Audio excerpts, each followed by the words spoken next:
فإن لم تفعلوا ولم تفعلوا فاتقوا النار التي وقودها الناس والحجارة أعدت للكافرين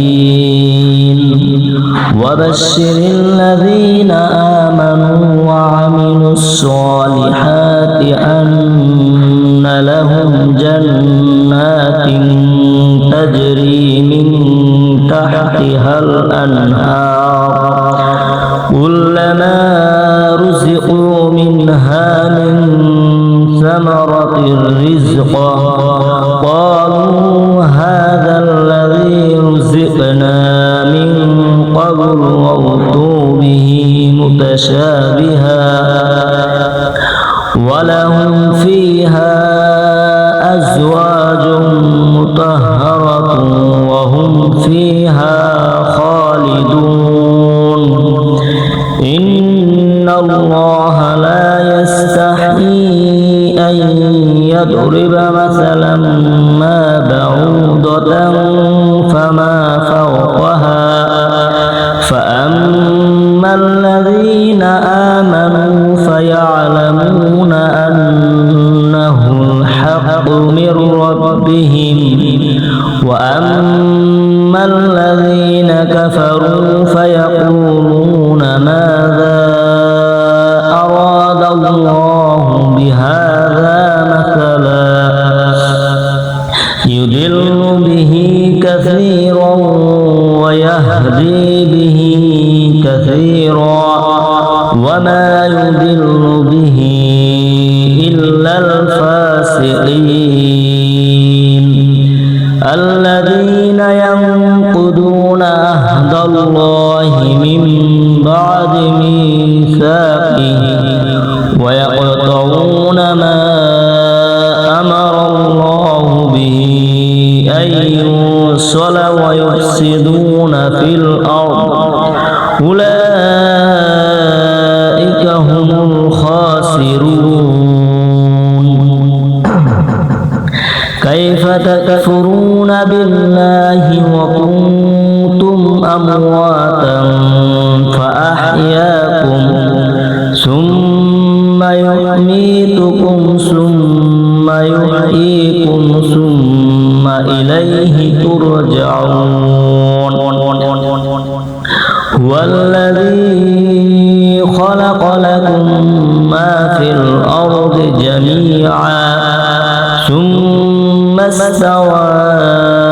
إلى السماء فسواهن 7 سماوات وهو بكل شيء عليم وإذ قال ربك للملائكة إني جاعل في الأرض خليفة قالوا أتجعل فيها من يفسد فيها ويسفك الدماء ونحن نسبح بحمدك ونقدس لك قال إني أعلم ما لا تعلمون وعلم آدم الأسماء كلها ثم عرضهم على الملائكة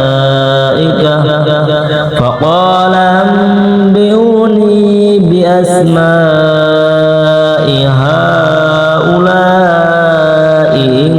كنتم صادقين قالوا سبحانك لا علم لنا إلا ما علمتنا إنك أنت العليم الحكيم قال يا آدم أنبئهم بأسمائهم